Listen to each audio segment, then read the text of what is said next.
Hello and welcome to this video from Wetheral Station, which is about 4 miles to the east of Carlisle on the Tyne Valley Line. And I'm trackside looking at this beautiful station, this rural station that was built in the mid-1830s. And it was closed under the Beeching Cuts in 1967, but was later reopened in 1981. As well as the station, I'll also be taking a look at Corby Bridge, or the Wetheral Viaduct as it's more commonly known. Beautiful structure crossing the River Eden, and it's over 900 feet long and 100 feet above the river itself. And finally, I'll be visiting the nearby village of Great Corby, visiting the Corby Gates signal box and level crossing. I hope you enjoy the video.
It's a lovely early spring day here at Wetheral Station. The weather is beautiful for early March, and it's an opportunity to take a look around this delightful railway station with its Grade 2 listed footbridge and the former stationmaster's house.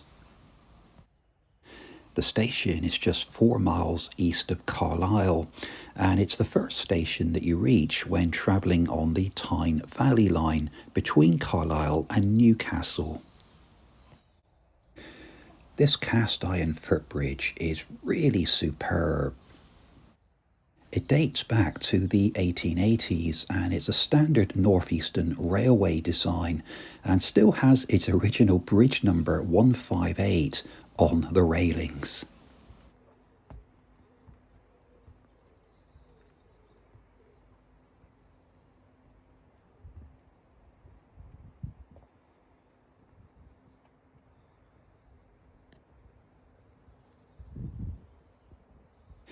Once on top of the footbridge, you get this all-round panoramic view of the station.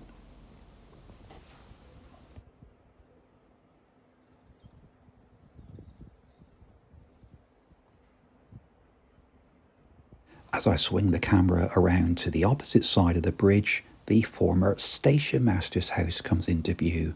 It too was Grade 2 listed, and it was previously a ticket office and a clerk's office, and was built around the mid-1830s.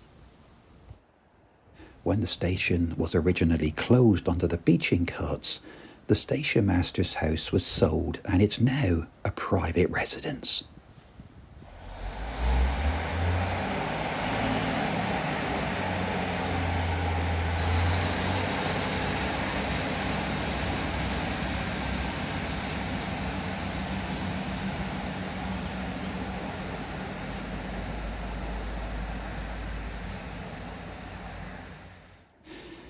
I'm taking a stroll across the mightily impressive Wetheral Viaduct, which crosses the River Eden to the nearby village of Great Corby. The viaduct was built between 1830 and 1834 to carry the Carlisle to Newcastle Railway, and it offers some spectacular views, not only of the river itself but the surrounding countryside. It's stunning. The river flows through the Eden district of Cumbria on its way to the Solway Firth at the border of England and Scotland. One of the things that strikes you when you walk across this bridge is just how close you are to the railway tracks. The speed limit for trains crossing the viaduct is 50 miles per hour in the up direction and 40 miles an hour in the down direction for trains approaching the station.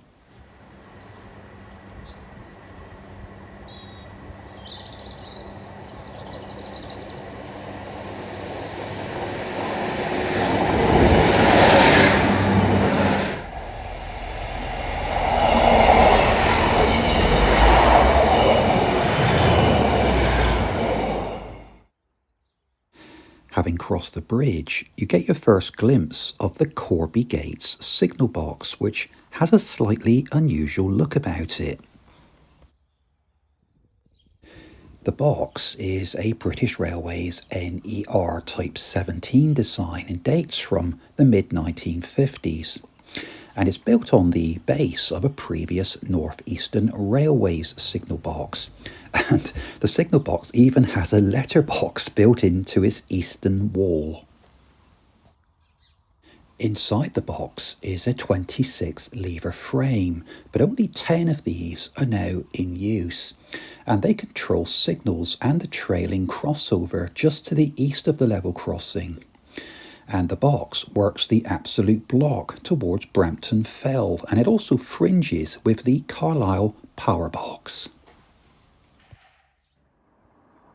The level crossing is a manually controlled barrier crossing, with the barriers controlled by the signaller in the adjacent signal box. Let's take a look at the crossing in operation.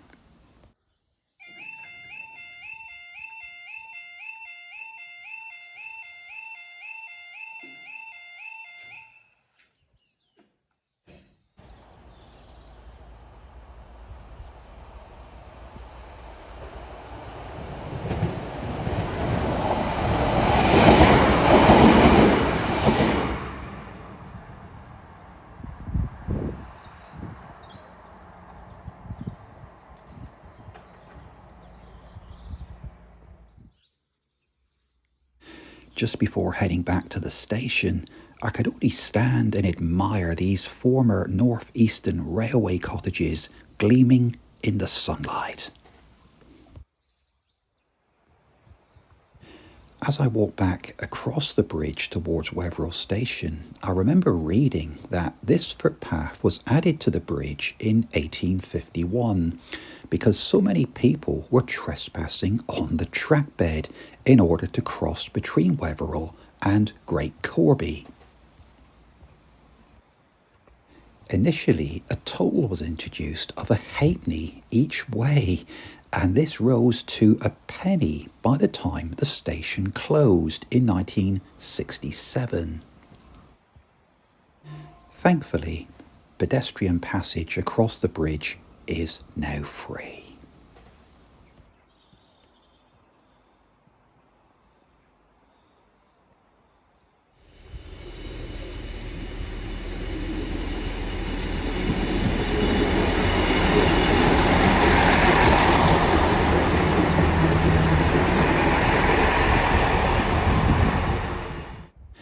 To get a better view of the bridge, I decided to head down to the river and take a look. But hang on, there's 99 steps, but it's all downhill. So here goes.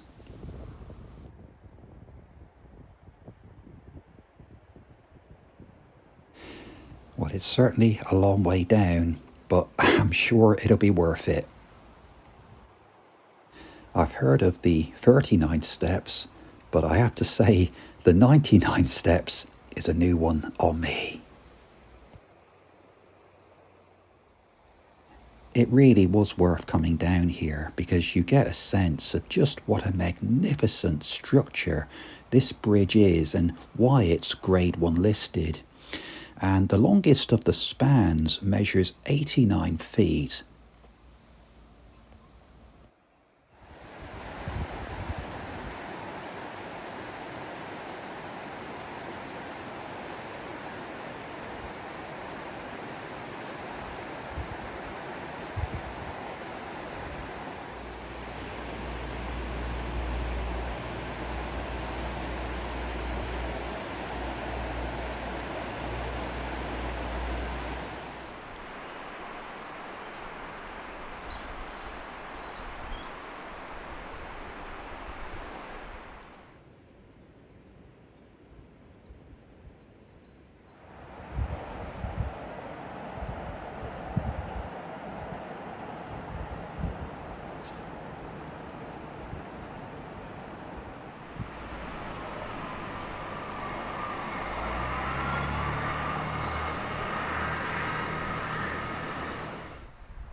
I'm just taking a short break from the railway to visit the Church of the Holy Trinity and St Constantine, which stands in a fine location overlooking the River Eden. The origins of the church date back to the 1300s, although most of the structure that we see here today appeared in the 1500s, including the nave and the aisles. During my travels on the railways, I've had the pleasure of visiting a number of churches, and you can tell a lot from their atmosphere simply by entering the building. And I was immediately struck by just how friendly and comfortable this place is. The church includes this 13th century font, along with a carved 15th century tomb chest with alabaster figures. There is some very fine stained glass in this church, including here in the east window, which features the Ascension and dates to 1886. Meanwhile, the west windows above the door in the tower carry depictions of St Constantine and the Virgin Mary. The church was dedicated to the Holy Trinity and St Constantine, and it is in fact one of only 2 churches in England to be dedicated to St Constantine, with the other being in Cornwall.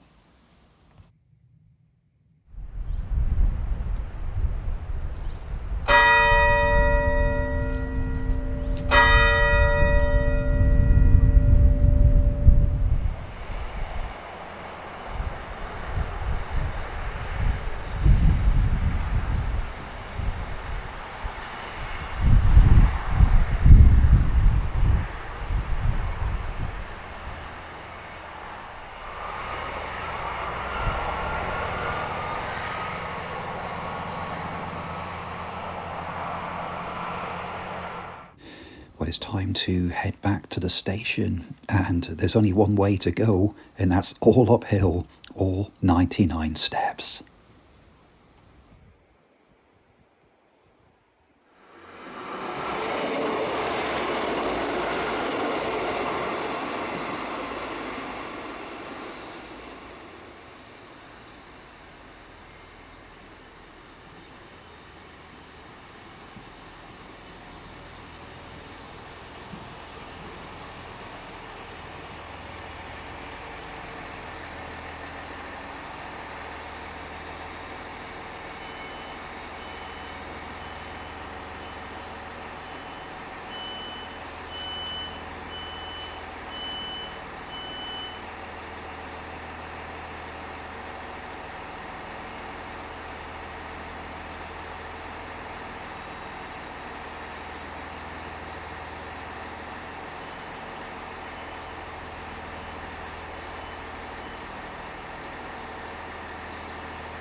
Well, that's just about it for my visit to Wetheral today.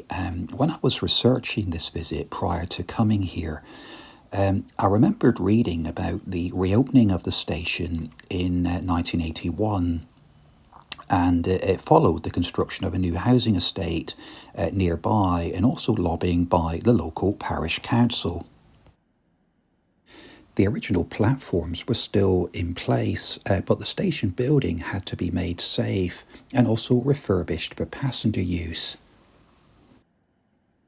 I came across these archive photographs which show a whole host of civic leaders, well-wishers and railway enthusiasts who turned out in their hundreds to clap and cheer when the station was formally reopened on the 5th of October 1981. Well, that's it for my visit to Wetheral. Many thanks for watching, and if you like the videos, why not like and subscribe to my YouTube channel, Stephen Bennett Railways, and I'll be back with another video very soon. Bye bye.